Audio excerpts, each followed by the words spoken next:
Kau bersamaku, Kau lebih tahu yang terbaik bagiku. Kau lebih sanggup pulihkan hidupku. Ku berserah, ku percaya hanya Yesus penolong yang setia.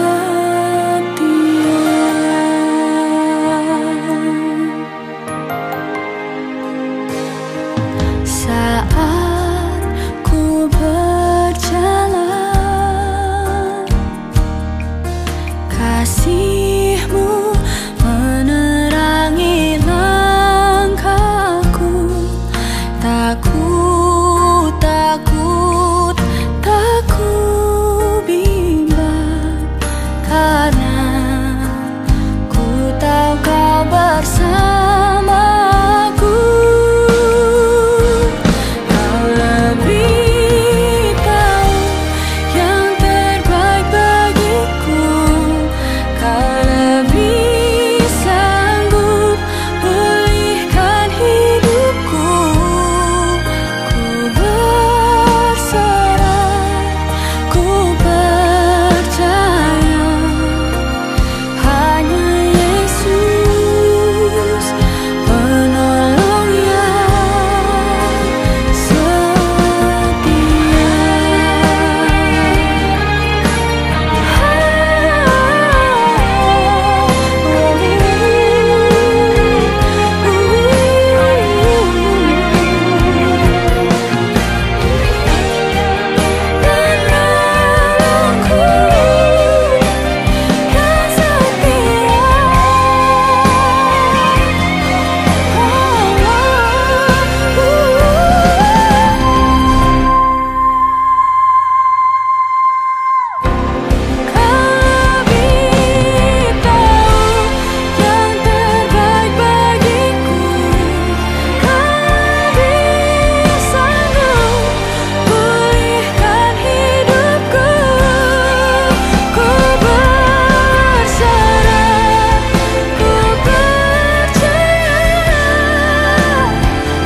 Shalom kepada jemaat yang sedang mengikuti ibadah online yang saya kasihi dalam kasih Yesus Kristus. Pada masa ini kita masih lagi di dalam perintah kawalan pergerakan ataupun PKP. Tetapi itu tidak menghalangi kita untuk terus datang kepada Tuhan, karena Tuhan yang kita sembah itu sentiasa hadir dimanapun kita berada. Baiklah, kita akan teruskan ibadah kita. Mari kita bertenang seketika dan kita masuk dalam hutum.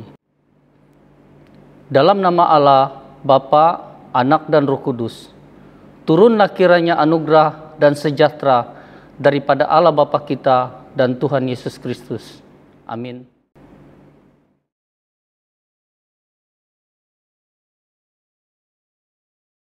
Shalom, selamat pagi. Mari kita semua bangkit berdiri bersama-sama. Mari kita memuji Tuhan. Mari kita mengangkat ucapan syukur kita di hadapan Tuhan. Mari kita berikan kemuliaan bagi Tuhan. Mari kita bersyukur atas kebaikan dan cinta Tuhan di dalam hidup kita. Haleluya.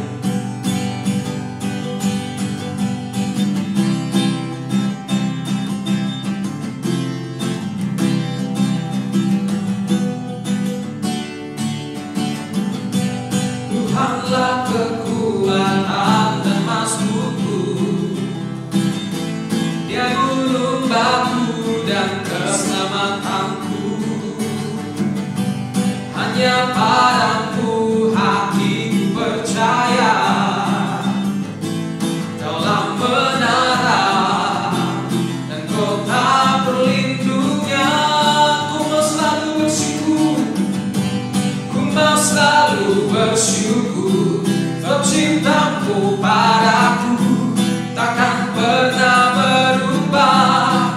Hatiku percaya, walau bumi bergoncang, gunung-gunung beranjak, namun kasih setiamu tak pergi dariku.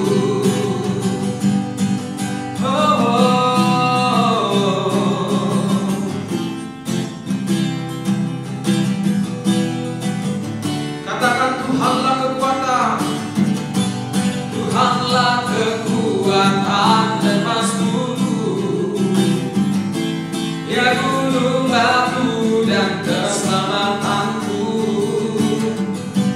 Hanya padamu hatiku percaya, Daulah menara dan kota perlindungnya. Selalu bersyukur, cintamu padaku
Tuhan sebagai ucapan syukur kami. Dan inilah doa pengampunan yang kami naikkan kepada Engkau. Terima kasih hanya di dalam nama Yesus. Haleluya. Amin.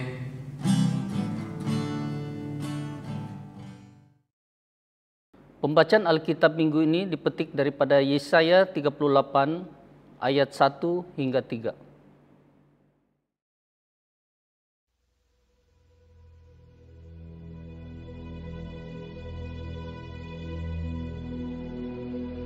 Pada hari-hari itu, Hizkia jatuh sakit dan hampir mati.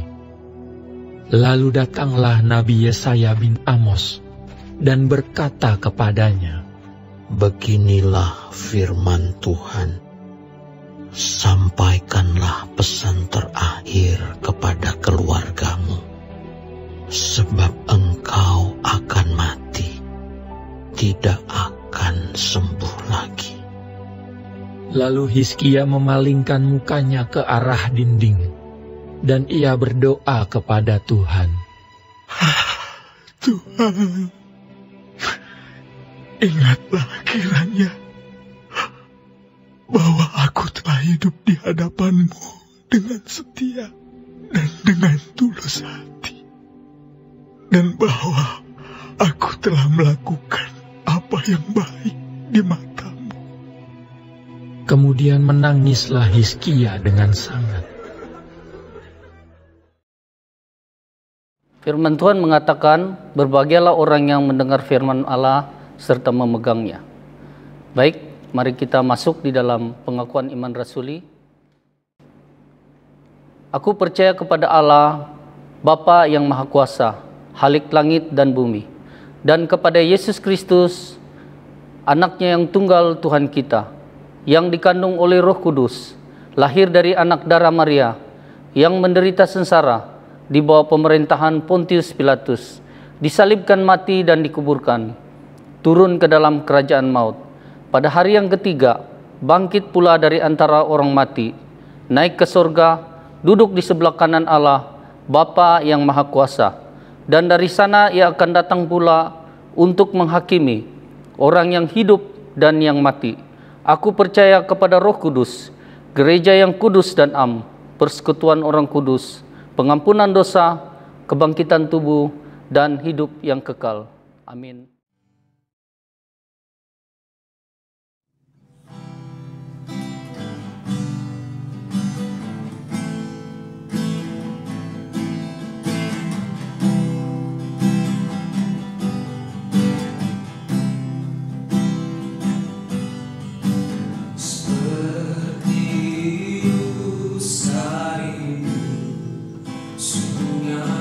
Jiwaku rindu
Shalom, syukur kepada Allah karena kita masih diberi olehnya atau dianugerahi oleh Allah peluang untuk sekali lagi masuk dalam khotbah dan mendengarkan firman Tuhan.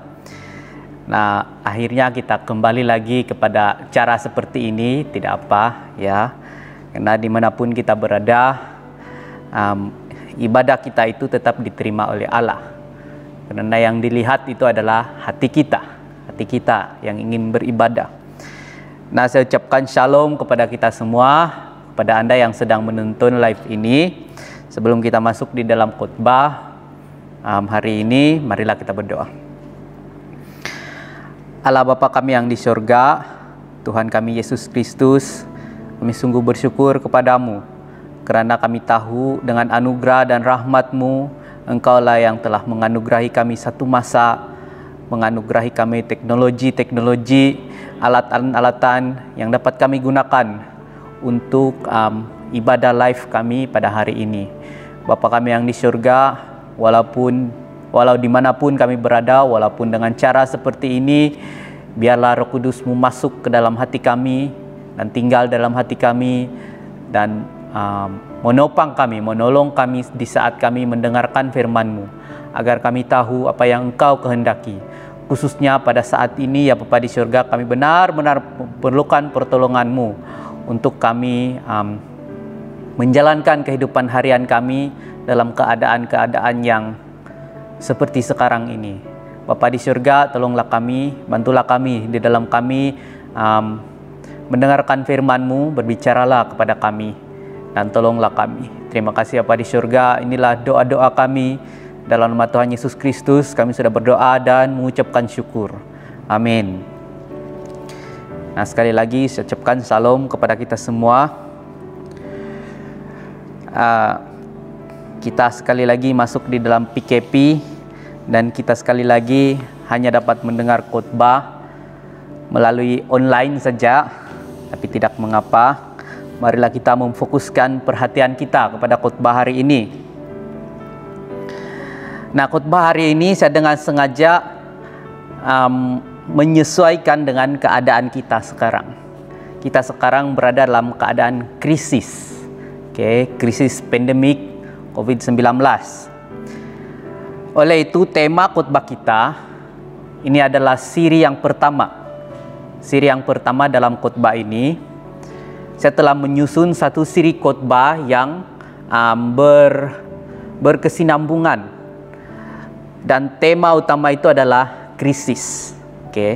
Jadi hari ini adalah siri yang pertama.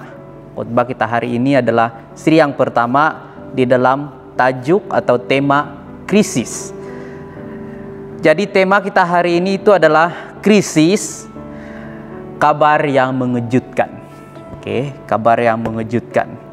Nah, pernahkah Anda masuk dalam satu situasi di mana bila Anda mendengar satu kabar atau satu cerita kah atau satu berita kah yang berkaitan dengan diri kita atau dengan orang lain atau berkaitan dengan siapa-siapa orang atau berkaitan dengan dunia ini, lalu berita itu atau kabar itu mengejutkan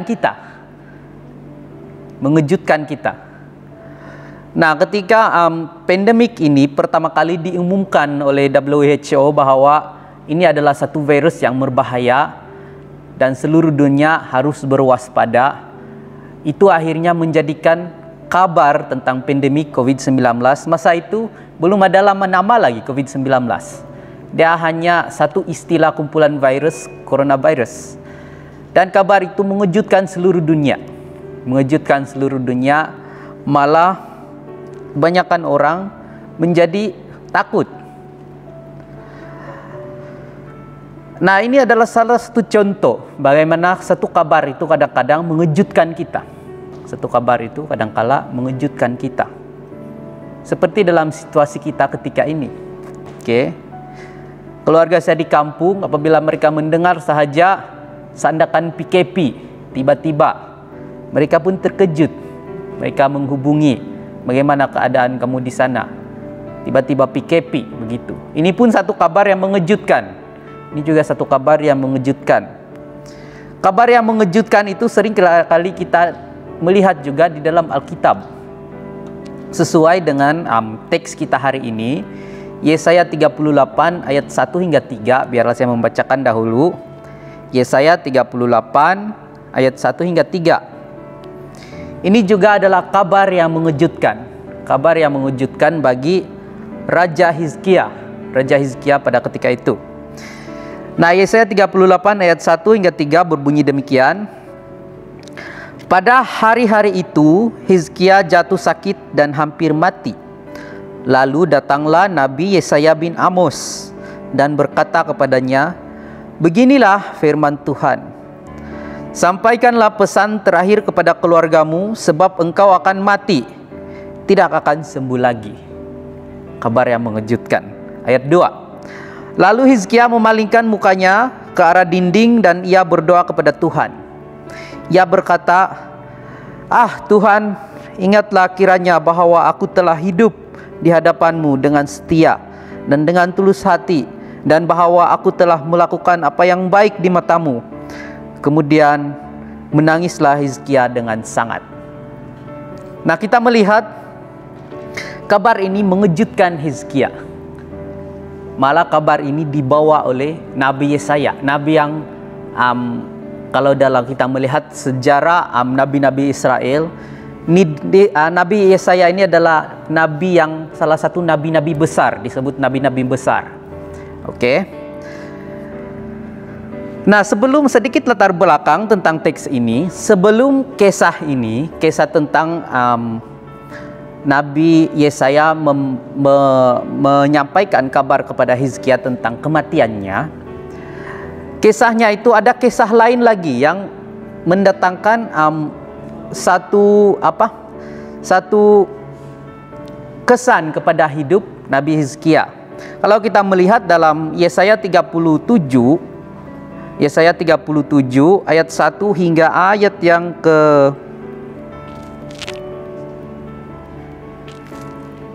seluruh bab 37, dan juga kita boleh melihat dalam 2 Raja-Raja pasal 19 1 hingga 37. Di sini apa yang sedang terjadi kepada Raja Hizkia adalah pada ketika itu Raja Asyur. Hizkia adalah seorang raja di Israel ketika itu. Dia raja di kerajaan Israel Selatan, yaitu Raja Yehuda, raja kerajaan Yehuda ketika itu. Dan masa itu, pada ketika dia menjadi raja, ketika itu Israel ada 2 kerajaan, satu di utara, satu di selatan. Lalu Raja Asyur, raja yang sebuah kerajaan yang lebih besar, Raja Asyur, dia mengambil keputusan untuk menawan seluruh tanah Israel. Tanah Israel. Mula-mula dia datang ke kerajaan utara. Itu kita boleh melihat kisah ini dalam 2 Raja-Raja. Kemudian selepas dia menawan seluruh kerajaan utara, Israel utara, akhirnya dia juga ingin menawan seluruh kerajaan Israel selatan atau Israel Yehuda. Dan raja ketika itu adalah Raja Hizkia. Lalu apabila Raja Hizkia, ini bab 37 nih sekarang kita ini adalah bab 37. Lalu apabila Raja Hizkia mendengar bahwa Raja Sinherib, dia adalah Raja Asyur. Dia sudah datang ke utara kerajaan Israel utara. Dia mengambil keputusan untuk ingin menawan kerajaan Israel selatan. Lalu Raja Hizkia menjadi dia risaulah, dia sebagai raja kan, dia sebagai raja. Dalam kerisauannya itu, dia berdoa kepada Tuhan. Dia memohon dengan sangat amat kepada Tuhan. Dia berdoa.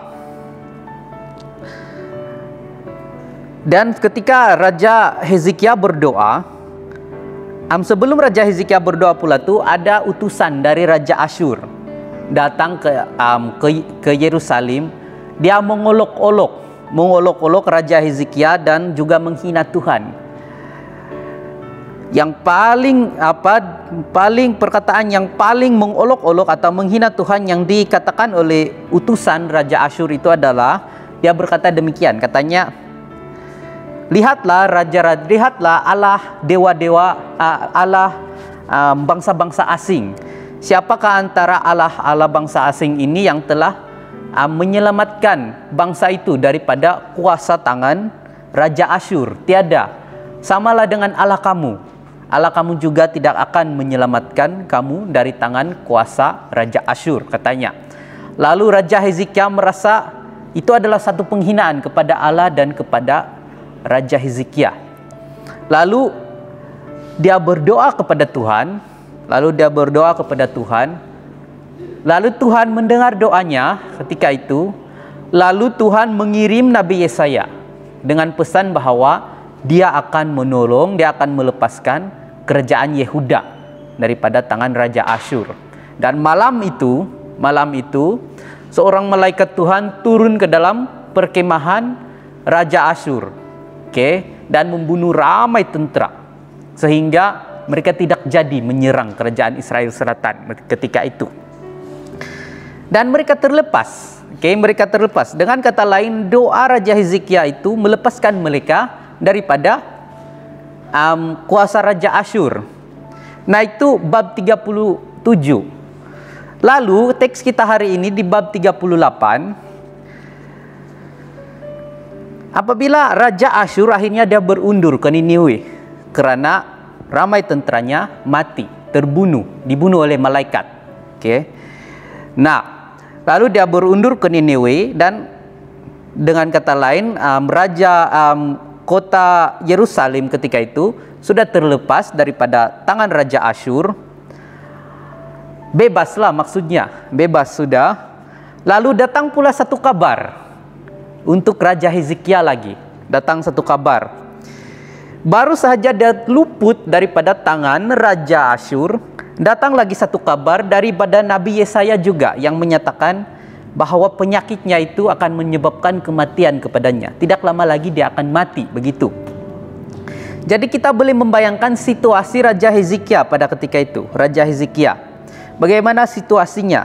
Dia seperti pepatah Melayu yang mengatakan, terlepas dari mulut singa, masuk ke mulut buaya. Itulah keadaan Raja Hezekia ketika itu. Dia akhirnya terlepas dari tangan Raja Asyur. Namun akhirnya ada lagi berita yang menyatakan bahwa dia akan mati sakit. Sedangkan sebenarnya kalau kita melihat kronologi raja-raja Israel, Raja Hezekia adalah antara raja yang terbaik. Dia adalah raja yang hidup saleh. Dia adalah seorang raja yang telah memusnahkan dewa-dewi bangsa asing di Yerusalem. Dia juga yang telah mengembalikan supaya hukum Taurat itu kembali dilaksanakan, dan akhirnya bangsa Israel yang berada di Yehuda ketika itu, di tanah Yehuda, kembali beribadah kepada Allah. Jadi dia seorang raja yang baik sebenarnya. Dia seorang raja yang saleh. Namun dia tetap ditimpa oleh krisis. Krisis demi krisis datang ke dalam hidupnya. Pertama itu yang kita lihat itu dalam ayat bab 37 itu, krisis itu adalah Raja Asyur menyerangnya. Bab 38, penyakit pula yang menyerangnya. Lalu apa yang ingin kita belajar di sini adalah bagaimana Raja Hezekia berhadapan dengan krisis tersebut.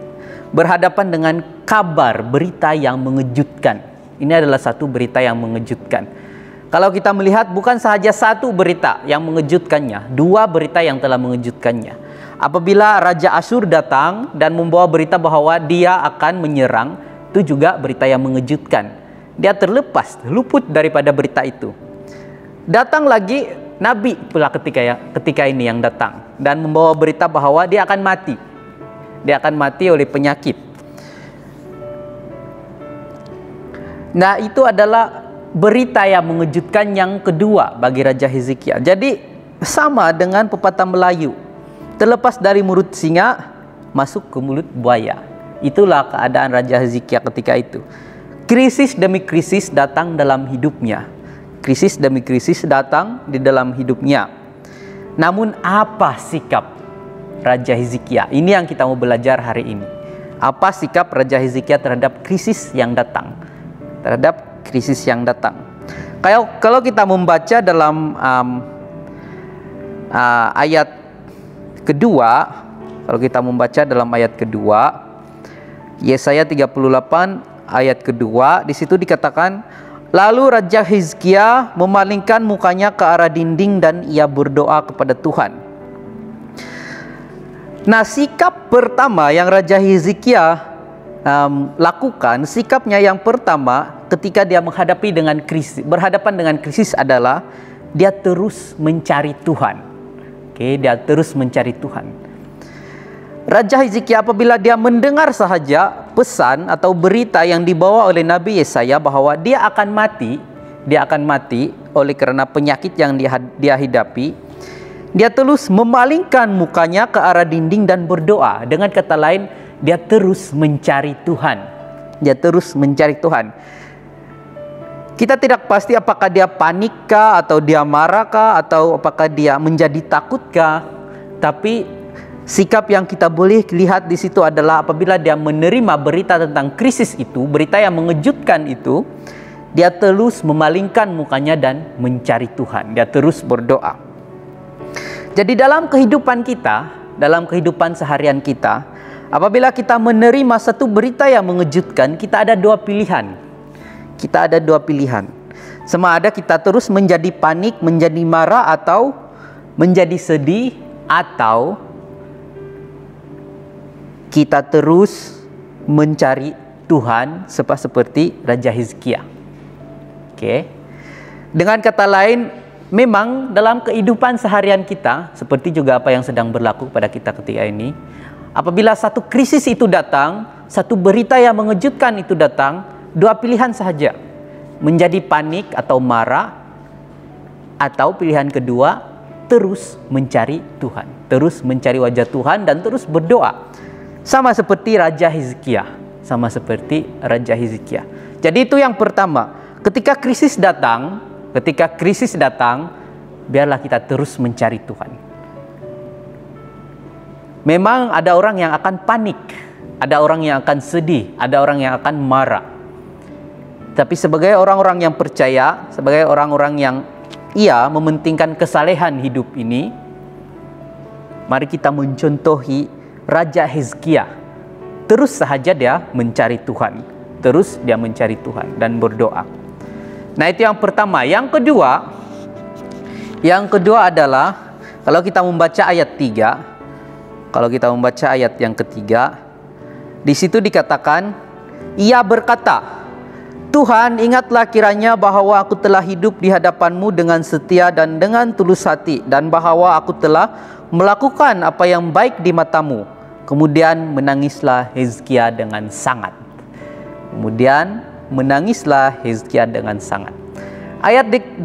Dikatakan dalam ayat ketiga, dikatakan di situ, menangislah Hizkia selepas dia berdoa.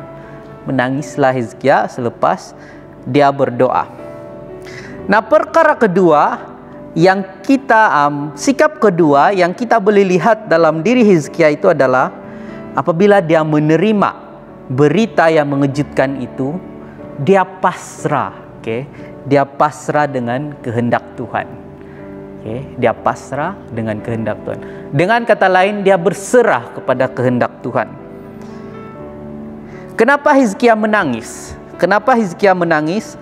Karena dia tahu bahwa betapa besar pun pengorbanannya, betapa saleh pun kehidupannya, betapa besar pun perbuatan-perbuatan baik yang telah dia lakukan ketika di masa hidupnya, akhirnya itu tidak mengubah kehendak Tuhan. Kehendak Tuhan itu adalah mutlak. Kehendak Tuhan adalah mutlak. Akhirnya semua orang harus pasrah atau harus berserah kepada kehendak Tuhan. Harus berpasrah atau harus terus berserah kepada apa yang Tuhan ingin lakukan. Sebab itulah Raja Hizkia menangis, karena dia tahu, karena banyak perbuatan baik yang telah dia lakukan. Dia telah memusnahkan dewa-dewa bangsa asing di Israel. Dia mengembalikan orang Israel supaya kembali beribadah kepada Allah. Dia juga mengarahkan supaya hukum Taurat itu kembali dilaksanakan, namun tetap juga krisis datang dalam hidupnya. Dan dia tahu itu adalah kehendak Tuhan. Itu adalah di bawah pengetahuan, di bawah kawalan Tuhan. Lalu dia menangis. Dia menunjukkan bahwa dia pasrah, dia berserah kepada kehendak Tuhan. Sebab itulah Yesus ketika dia mengajar umat manusia untuk berdoa, yang pertama, salah satu perkara pertama yang Yesus sebutkan, Bapa kami yang di surga, dikuduskanlah namamu, datanglah kerajaanmu, jadilah kehendakmu di bumi seperti di surga. Yesus sendiri tahu akhirnya yang terlaksana itu adalah kehendak Tuhan. Kehendak Tuhan, betapa besar pun pengorbanan manusia, perbuatan manusia, kehendak Tuhan adalah mutlak. Kehendak Tuhan adalah mutlak. Dan itulah yang terjadi. Melainkan dia mengambil keputusan untuk mengubah apa yang dia ingin lakukan. Dan kehendak Tuhan itu berubah. Tetapi Yesus sendiri berkata, jadilah kehendakmu di bumi seperti di surga. Dalam doa pertama yang diajarkan oleh Yesus kepada umat manusia, dia menyatakan bahwa kehendak Tuhanlah yang harus terjadi. Dan kemudian di Taman Getsemani Yesus berdoa lagi satu kali. Dia katakan, namun terjadilah kehendakmu dan bukan kehendakku. Nah, terjadilah kehendakmu dan bukan kehendakmu. Terjadilah kehendakmu dan bukan kehendakku, kata Yesus. Itu doanya di Taman Getsemani. Jadi akhirnya apapun yang sedang berlaku di sekeliling kita, apapun yang kita sudah lakukan terhadap orang-orang di sekeliling kita, segala perbuatan baik, segala perkara yang kita sudah lakukan itu tidak akan mengubah apa yang Tuhan ingin lakukan. Melainkan dia mengambil keputusan untuk mengubahnya. Kehendak Tuhan itu adalah mutlak. Sebenarnya kalau kita terus membaca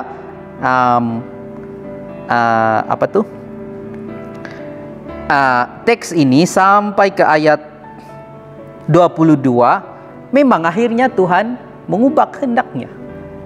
Selepas Hizkia berdoa dan dia berserah dan dia menjadi pasrah, akhirnya dikatakan kalau kita membaca kisah ini dalam 2 Raja-Raja pasal 20 ayat 1 hingga 11. Akhirnya Nabi Yesaya belum keluar lagi dari istana Raja Hizkia. Terus datang firman Tuhan kepadanya dan berkata bahwa Allah sudah menyambung kembali nyawa Hizkia sebanyak 15 tahun. Maksudnya kematiannya itu tidak akan datang seperti yang dinubuatkan pertama itu. Jadi Allah akhirnya mengubah kehendak dia. Namun itu karena keinginannya dan bukan karena apa yang dilakukan oleh manusia. Berserah kepada kehendak Tuhan. Kita tidak tahu apa yang Tuhan sedang lakukan dengan apa yang sedang terjadi di sekeliling kita ketika ini. Mungkin ini kehendak Tuhan, kita tidak tahu kan? Mungkin ini kehendak Tuhan. Nah, itu yang kedua. Yang terakhir adalah, ini juga berkaitan dengan yang kedua. Yang terakhir itu adalah kita tidak tahu apa yang Allah sedang lakukan. Oke. Sebagai manusia yang biasa, kita memang tidak tahu langsung, no idea bilang orang putih. Oke. Akan apa yang Allah sedang lakukan untuk kita. Yang kita tahu itu adalah apa yang dia lakukan itu adalah yang terbaik untuk kita. Dan yang kedua, kita tahu dia sedang bekerja. Seperti yang dikatakan oleh Rasul Paulus. Allah sedang bekerja. Pada ketika ini dia masih bekerja, kata Rasul Paulus. Namun kita langsung tidak tahu apa yang Allah sedang lakukan. Oke. Kadang-kadang keputusan Allah itu membingungkan kita. Ya, kadang-kadang keputusan Allah itu membingungkan kita. Kadang-kala kita bertanya, kenapa semua ini berlaku? Kenapa ini berlaku? Kenapa itu berlaku? Kenapa Allah membiarkan segala sesuatu yang berlaku di sekeliling kita selama ini? Kadang-kala pertanyaan-pertanyaan itu ada dalam pikiran kita. Karena pada hakikatnya kita langsung tidak tahu apa yang Allah sedang kerjakan untuk seluruh dunia, untuk seluruh alam ini. Kita tidak tahu. Oke? Kita tidak tahu. Ketika pandemik ini mula-mula menyerang umat manusia,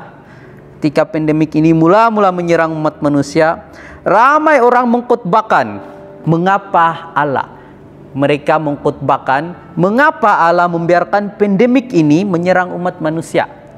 Oke, ramai orang yang coba mengkhotbahkan atau membawa hujah-hujah yang menyatakan tentang mengapa Allah membiarkan pandemik ini kepada umat manusia, kepada seluruh umat manusia, sehingga banyak yang menderita, banyak yang kehilangan nyawa. Dan nampaknya para pengkhotbah ini yang mengkhotbahkan itu, mereka sangat hebat dengan hujah mereka yang sungguh meyakinkan. Oke. Namun pada hakikatnya kita tidak tahu apa-apa. Oke. Kita tidak tahu apa-apa. Mengapa Allah membiarkan pandemik ini terus berada dalam komuniti kita? Itu kita tidak tahu. Oke, itu kita tidak tahu. Kita boleh mengkhotbahkannya, kita boleh membuat teori ini dan itu. Kenapa Allah membiarkan ini dan itu? Tapi pada hakikatnya, seperti kata Rasul Paulus, itu hanya bayangan sahaja. Seperti kita melihat kepada cermin yang samar-samar, kata Rasul Paulus. Cermin yang samar-samar. Karena kita memang tidak tahu akan apa yang Allah sedang lakukan. Satu saja yang pasti, Dia melakukan yang terbaik untuk kita. Dia melakukan yang terbaik untuk kita. Akhirnya, samalah kita harus pasrah dan berserah sahaja kepada kehendak Allah. Namun, Yesus sendiri pernah berkata, kata Yesus, tidak ada bapa yang memberi ular jika anaknya meminta ikan. Yesus pernah berkata demikian, katanya, tidak ada bapa di dunia ini yang memberi ikannya ular jika anaknya meminta ikan, katanya. Jika bapa di dunia tahu kebaikan demikian, ini kan pula bapa yang di surga. Ini kan pula bapa yang di surga. Jadi kita tidak tahu apa yang Allah sedang kerjakan untuk dunia ini. Namun kita tahu itu adalah terbaik untuk kita semua. Itu adalah terbaik untuk kita semua. Oke, nah sampai di sini saja khotbah kita hari ini. Sebelum saya menutup khotbah ini, marilah kita berdoa. Allah Bapa kami yang di surga, Tuhan kami Yesus Kristus, terima kasih Bapa di surga atas semua perkara yang telah Engkau lakukan dalam kehidupan kami. Ya Bapa di surga, kami tahu kami adalah manusia yang sungguh tidak sempurna dan dipenuhi dengan dosa, dipenuhi dengan keinginan-keinginan sendiri. Ya Bapa di surga, bantulah kami untuk memahami apa yang Engkau kehendaki dalam hidup ini.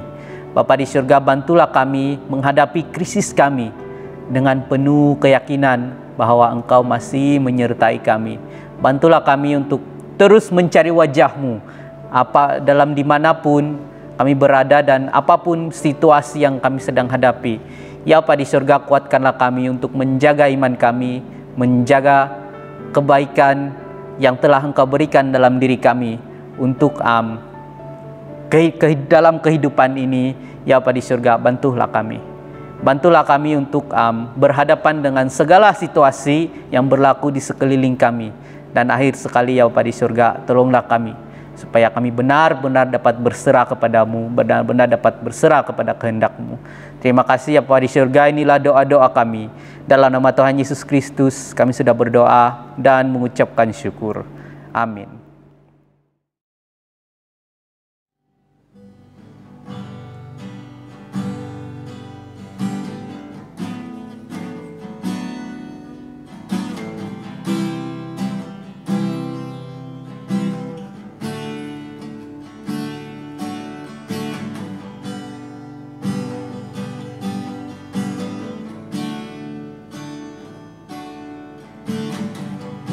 Bukan dengan kekuatanku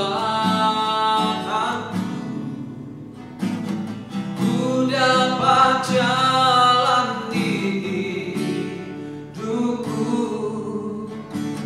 tanpa Tuhan yang di sampingku. Ku tak mampu sendiri.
Oh haleluya Bapa di surga, haleluya.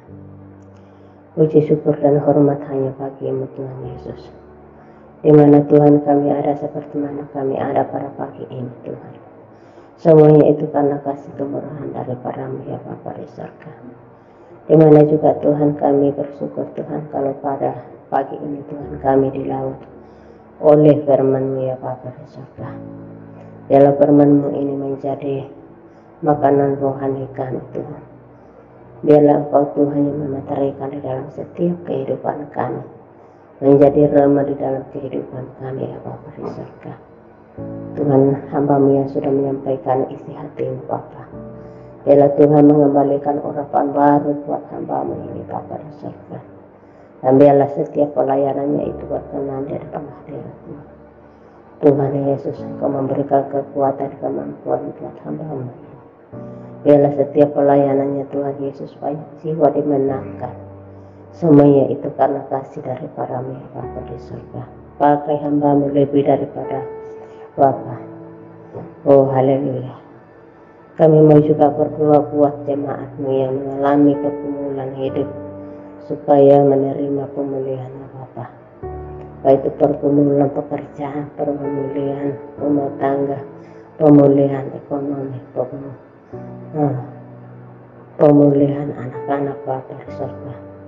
Kami mau berdoa buat mereka Bapa, seluruh keluarga kami Bapa di surga, seluruh keluarga jemaatnya Bapa di surga.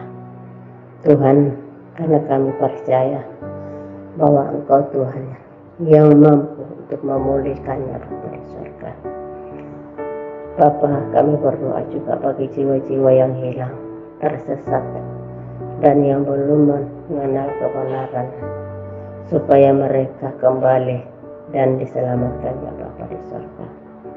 Rangkul mereka ya Tuhan, lawat mereka Tuhan Yesus, agar mereka kembali memuji menyembah-Mu ya Bapa di surga, supaya kami sama-sama bersekutu manis di hadapan hadirat-Mu. Oh haleluya Bapa di surga, haleluya. Kami berdoa bagi seluruh dunia yang saat ini dilanda wabah COVID-19. Semoga Tuhan turun tangan dan memberikan pemulihan dan kesembuhan Bapa di surga. Karena Engkau adalah dokter yang tidak kelihatan, yang bisa menyembuhkan, bisa memulihkan Tuhan Yesus. Kami mau juga berdoa Tuhan Yesus untuk kebersamaan vaksin COVID-19 dan berdoa untuk mereka yang sudah menerima suntikan vaksin COVID-19 agar Tuhan Yesus, oh haleluya Bapa di surga, kami percaya Engkaulah segala-galanya buat anak-anak Tuhan ya Bapa di surga. Tuhan, kami mau berdoa bagi seluruh keluarga kami Bapa, dimanapun mereka berada Bapa di surga. Biarlah itu mereka senantiasa dalam keadaan baik selamat Tuhan Yesus. Tuhan, kami berdoa bagi semua jemaat-jemaat-Mu yang ada di rumah Tuhan, dimanapun mereka berada Tuhan Yesus, yang menyaksikan online, ibadah online ya Bapa. Biarlah kami sama-sama mengucap syukur kalau kami ada Tuhan pada hari ini Tuhan. Semuanya itu karena kasih kemurahan daripada-Mu ya Bapa. Terima kasih Bapa di surga. Banyak yang kami mau utarakan kepada-Mu Tuhan Yesus. Bahan-bahan doa kami, pergumulan apapun yang ada pada kami Tuhan, Engkau yang menyempurnakan Bapa. Engkau Tuhan yang sungguh baik, sangat baik buat kami Tuhan Yesus. Biarlah doa syafaat kami ini Tuhan campur tangan, agar semuanya itu menjadi berkat buat kami Bapa di surga. Terima kasih Bapa, terima kasih Yesus. Dan apapun pelayanan-pelayanan kami di gereja ini Bapa di surga, biarlah Tuhan campur tangan agar semuanya berjalan lancar Bapa di surga. Terima kasih Bapa, ini doa kami, ucapan syukur kami yang kami bawa dan kami alaskan dalam nama Yesus. Haleluya, amin. Shalom kepada semua. Pada saat ini kita akan masuk di dalam pengumuman. Nah, untuk pengumuman gereja, pembukaan semula ibadah akan dimaklumkan melalui FB gereja dan juga WhatsApp group. Nah, yang kedua, sekiranya ada yang ingin menyumbang persembahan persepuluhan, janji iman dan ucapan syukur, Anda bolehlah transfer atau BING-N ke akaun Gereja Indah seperti yang tertera di skrin Anda.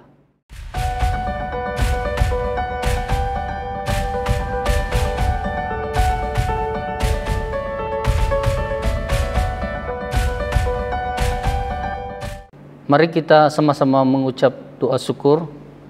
Engkau sungguh besar dan berkuasa. Engkau mulia, semarak dan agung. Segala sesuatu di langit dan di bumi adalah milik-Mu.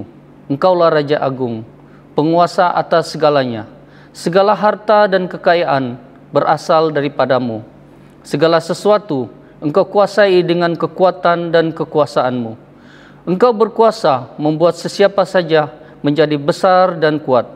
Sekarang ya Allah kami mengucap syukur kepada-Mu dan kami memuji nama-Mu yang agung. Baik, mari kita masuk di dalam doa Bapa kami.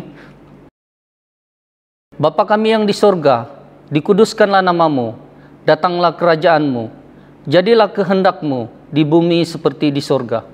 Berikanlah kami pada hari ini makanan kami yang secukupnya, dan ampunilah kami akan kesalahan kami, seperti kami juga mengampuni orang yang bersalah kepada kami.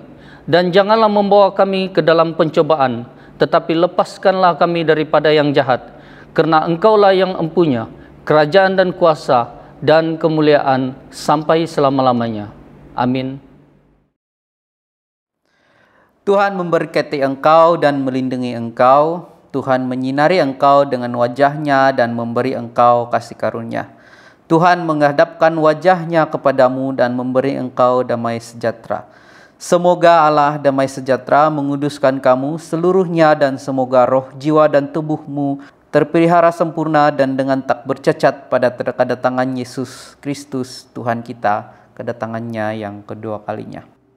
Anugerah Tuhan kita Yesus Kristus, kasih Allah Bapa dan persekutuan Roh Kudus menyertai kamu semua sekarang sampai selama-lamanya. Amin.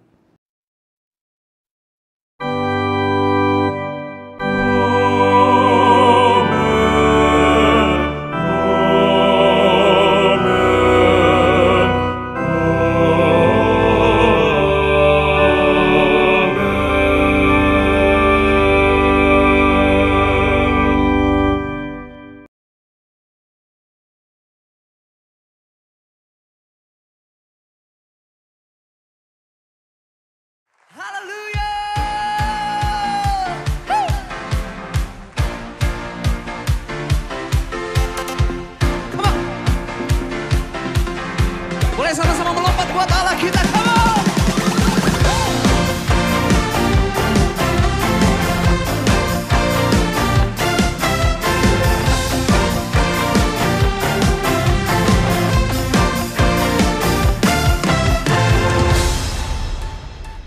Kau yang hidup di dalamku,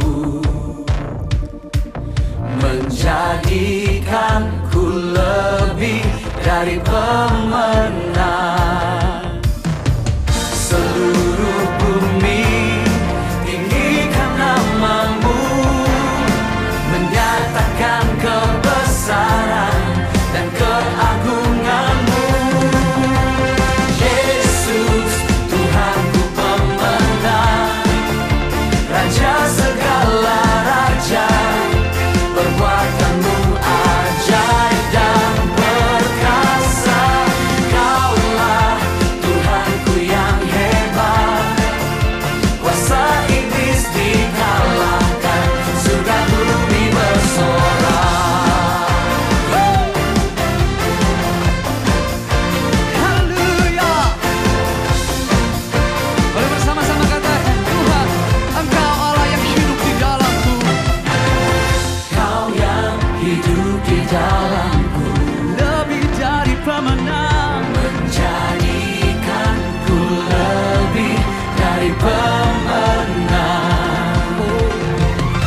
Yesus.